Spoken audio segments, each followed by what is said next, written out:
As expectativas eram altas para 2020. Grandes sonhos, grandes metas escritas, programadas, né? É normal a gente, antes de iniciar um ano, fazer planos, pensar o que vai acontecer esse ano, né? E comigo também não foi diferente. Já tínhamos uma agenda prévia, né, com várias escolas, de assessorias, já visitas a algumas escolas também, conversa com direções, com professores, com coordenações pedagógicas. Nós tínhamos guiado todo o planejamento do União Faz a Vida e das cooperativas escolares com a palavra-chave inovação. Eu não esperava que a inovação ia bater na nossa cara do jeito que foi.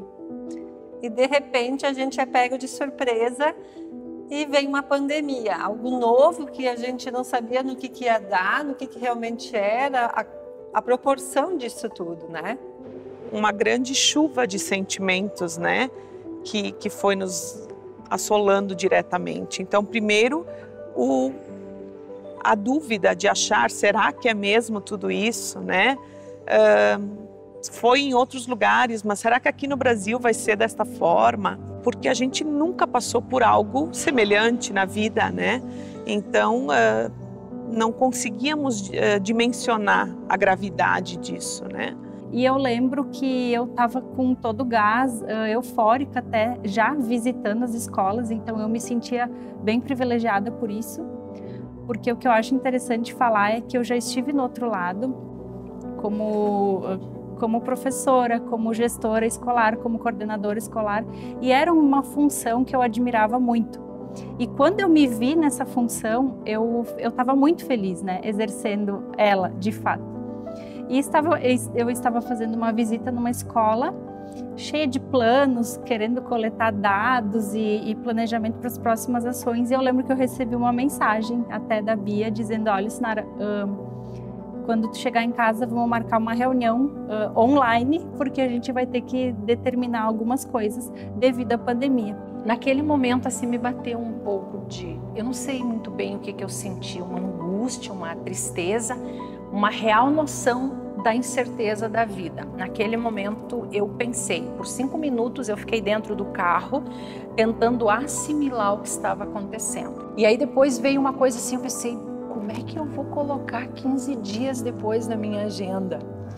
Como é que eu vou encaixar esses 15 dias? Foi a primeira coisa assim que eu lembro que me atucanou naquele momento. E estamos aqui chegando ao final de 2020, sem a possibilidade daquilo que a gente já era muito reconhecido, que eram os encontros presenciais, né? A gente percebe que todas as entregas que nós fazemos, elas são potencializadas na presença. Então, a pandemia veio para nos chacoalhar. Desde 2015, por tudo. Região pioneira, conheço qualquer cantinho, eu vou e tal, e na rua, agendamento para tudo que é lugar. E daí do nada, Daniel, fica em casa. E daí, o que eu vou fazer? Não consigo botar na câmera a medida, né? Fazer a distância, mas a distância medida o quê? Né? Então ali comecei, putz, mas o que eu vou fazer, né? E eu, né, livre sempre, né, por aí, na estrada, e vendo pessoas, né, tudo sempre diferente. Daí foi um baque, assim, foi bem difícil. Ao mesmo tempo que a gente estava estático, né, de não saber tomar uma decisão para reação, né, pois a vida da gente não podia parar 100%. Então a gente precisou, nesse misto de sentimentos, achar estratégias para mudar. O que eu senti? No início, eu me senti como se tivesse sido um balde de água fria em toda aquela minha euforia que eu estava sentindo, né?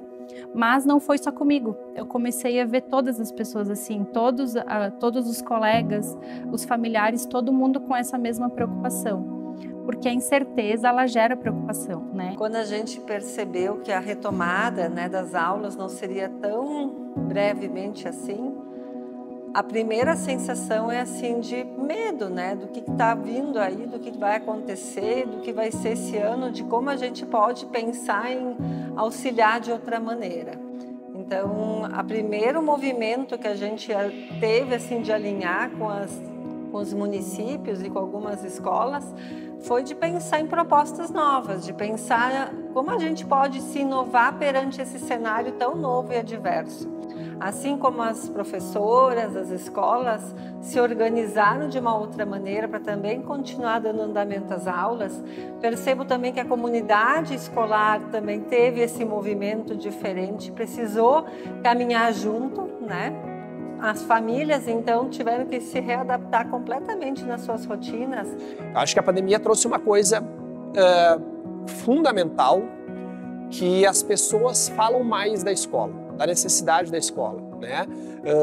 A gente vem de uma época em que às vezes se questionava um pouco assim, mas a escola, será que precisa?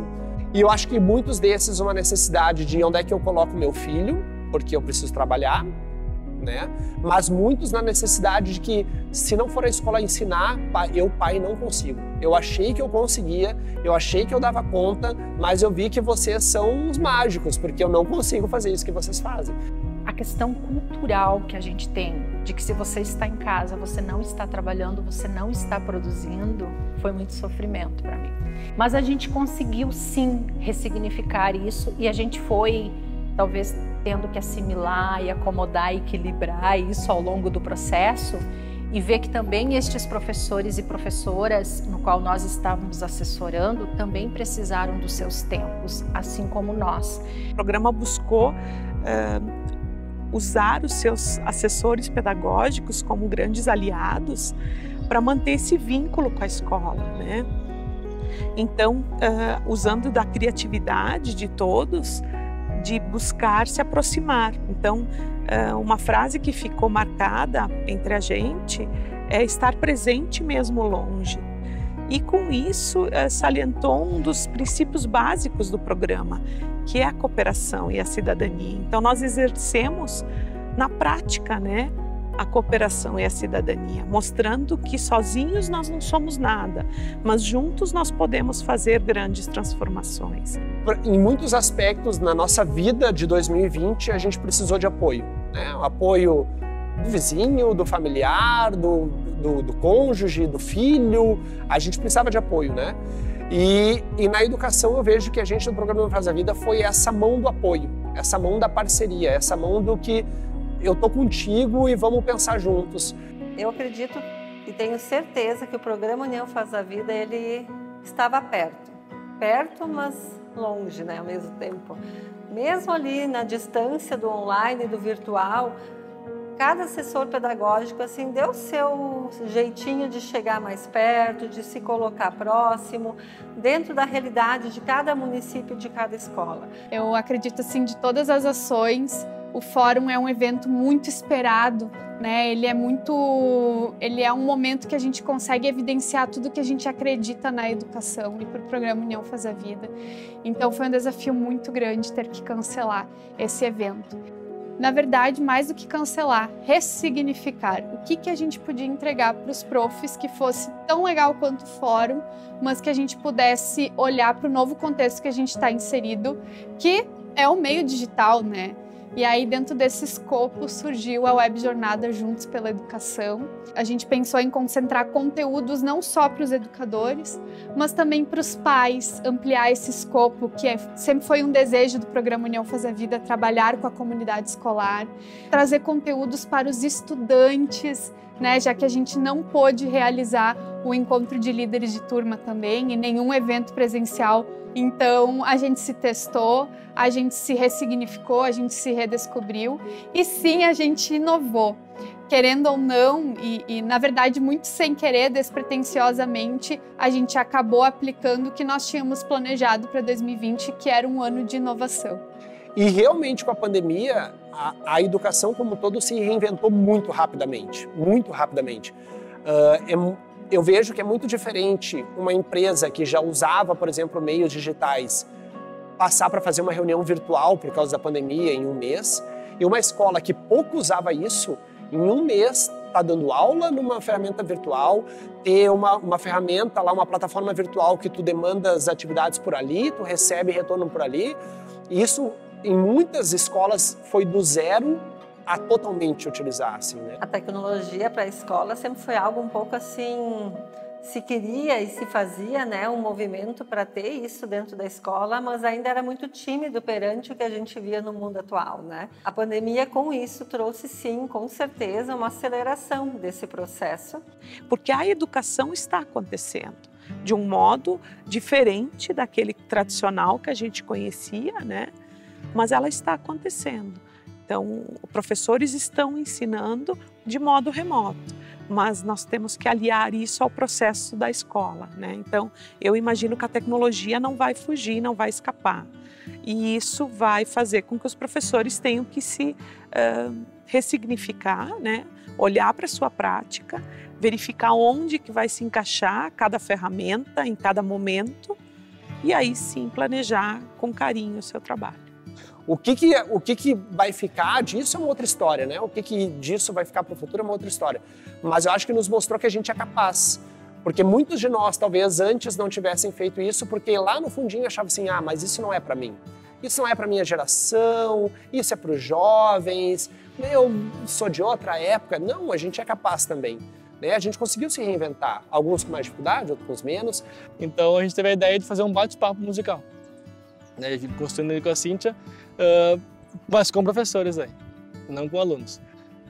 Bem fora da Abelhuda. A Abelhuda é voltada para alunos, né? Então essa a ideia que a gente teve ali metade do ano foi então dar um suporte para os professores também e uma visão não só educacional também, porque eu falava nesse bate-papo de tudo, né? Da nossa vida musical, né? Que nossa vida é musical o tempo todo, né? Então eu botei vídeos, no final eu ensinei uma música, uma produção corporal lá, então elas tinham que levantar da cadeira, dar risada. Então eu usava esse lado humor um pouco que eu tenho, assim, para também dar uma aliviada neles também, né? Porque foi difícil para todo mundo, né? Então tem que se colocar no lugar deles. Teve um outro marco, assim, para mim que foi, nossa, muito, mas muito significativo, a questão da avaliação. Porque a gente teve que fazer um processo avaliativo. Hoje nós temos uma legislação vigente que diz nós temos que fazer de forma formativa e processual. Então, aquela ideia tradicional ali, classificatória, já era. De que forma nós íamos fazer um processo avaliativo, sendo que não estavam conosco, né, no espaço pedagógico, estavam lá nos seus lares, lá com seus familiares, com todos os desafios também, mas que teríamos que fazer um processo avaliativo, formativo e processual. Então, os nossos índices da metodologia vieram ao encontro como uma luva pedagógica, né? Justamente, traduzindo em outras linguagens, o que essas crianças já sabem sobre aquele determinado conteúdo, o que elas querem saber e o que elas aprenderam. Então, a gente conseguiu fazer a avaliação nesse processo usando os índices nossos da metodologia. O grande X da questão para as cooperativas que eu achei muito incrível nesse ano foi que elas desfocaram um pouco do lucro, da parte de lucro que uma cooperativa escolar pode fazer, porque não era mais possível vender, não era mais possível trabalhar como objeto de aprendizagem e o quanto elas poderiam desenvolver a parte social dentro da cooperativa escolar, né? Então isso eu acho que foi uma grande transformação, algo em que sempre era sutilmente orientado, né, dentro de uma cooperativa, onde a gente sempre dizia que importante sim é a movimentação financeira, mas não é só isso dentro de uma cooperativa escolar. E como eles se reinventaram nessa parte, olhando para a parte social, fazendo campanhas todas digitais, né? E inclusive o quanto eles se desenvolveram na parte digital também. Então acho que o União Faz a Vida teve esses dois papéis, assim, né? O de pensar junto, então se alguém externo que te ajuda a pensar e eu também não sei, vamos pensar junto, é mais uma cabeça para pensar. E como a gente transita em várias escolas, eu acho desse compartilhamento de ideias, assim, né? Olha, eu ouvi na escola tal, lá em tal cidade, eles fizeram tal isso, o que tu acha? Eu vi tal experiência, vamos trazer para cá, vamos ver como é que dá, o que acontece. Então a gente ouviu alguns relatos, né, de que eu fiz aquilo que tu disse lá e aqui também deu certo, a gente só teve que adaptar um pouquinho. Então acho que a nossa relação foi muito essa, assim, né, da parceria e esse translado de ideias, assim, entre as escolas. Então, esse equilíbrio eu acho que vai ter que permanecer, sabe? De tu, não, é importante, é essencial o presencial, mas o virtual também tem que ser usado e de forma equilibrada, né? Então, Eu acho que o balanço que fica assim para o ano que vem, para o futuro, da educação principalmente, é isso, né? A gente conseguir utilizar essas ferramentas que se falavam muito, mas se faziam quase nada, né? Veio à tona de que é possível ser feito e que é importante ser feito, porque é a realidade deles também, né? A juventude está conectada. E se nós não nos conectarmos com eles, daí a relação não vai existir. Muitas pessoas, assim, até pensam, e principalmente quando a gente pensa em questão de ano escolar, 2020 foi um ano perdido. Não foi um ano perdido. A gente aprendeu tanto, de um jeito totalmente diferente. A gente foi obrigado a se reinventar da noite para o dia. E isso, consequentemente, nos fez evoluir muito mais como seres humanos. Seres humanos que prezam pelo respeito às diferenças, que prezam pelo diálogo, pela solidariedade, pela justiça, que empreendem nessa inovação que a gente foi convidado a praticar. Tudo isso, os programas União Faz a Vida e cooperativas escolares colocam em prática. E esse é o caminho que a gente acredita, que eu acho que boa parte da população, das pessoas quer e que deveria ser, essa cooperação. E a gente vai percebendo que, de fato, sozinho a gente não consegue chegar a lugar nenhum. Mas se a gente coopera, cada um com o seu saber, com a sua forma, com a sua possibilidade de ajuda, é possível nós termos um todo. Mas esse todo, não na ideia de igualdade, mas na ideia de equidade. A pandemia trouxe uma coisa que eu acho que foi importante nas escolas, que foi o trabalho coletivo, cooperativo, assim, né? Já se fazia isso, mas a pandemia trouxe isso com muita força, assim, cara, tu sabe gravar vídeo, ajuda lá o teu colega porque ele tá com dificuldade e a pessoa ajudava o outro estava mais aberto a receber ajuda. Então acho que a pandemia trouxe uma coisa que é muito contraditória, assim, né? Nos isolou em casa, mas não nos isolou, ela talvez nos distanciou como relações mais humanas, mas ela nos aproximou mais na ajuda, no trabalho coletivo, na troca de ideias. Então a gente aprendeu bastante coisa assim, em relação à pandemia. E eu acredito assim que esse foi o maior aprendizado do desenvolvimento dos programas ao longo de 2020, que a gente precisa priorizar o ser humano, precisa priorizar as suas emoções e a gestão dessas emoções, porque este ser humano, este profissional, ele precisa estar íntegro emocionalmente para poder dar o seu melhor para o seu estudante, para o seu professor, para o pai. Então, tudo isso precisa acontecer numa grande convergência e hoje esses programas, eles priorizam muito isso. Essa vivência de valores, uma educação baseada em princípios que acreditam que juntos podemos, com certeza, construir comunidades melhores. E não há outra forma de fazer isso senão por meio da educação.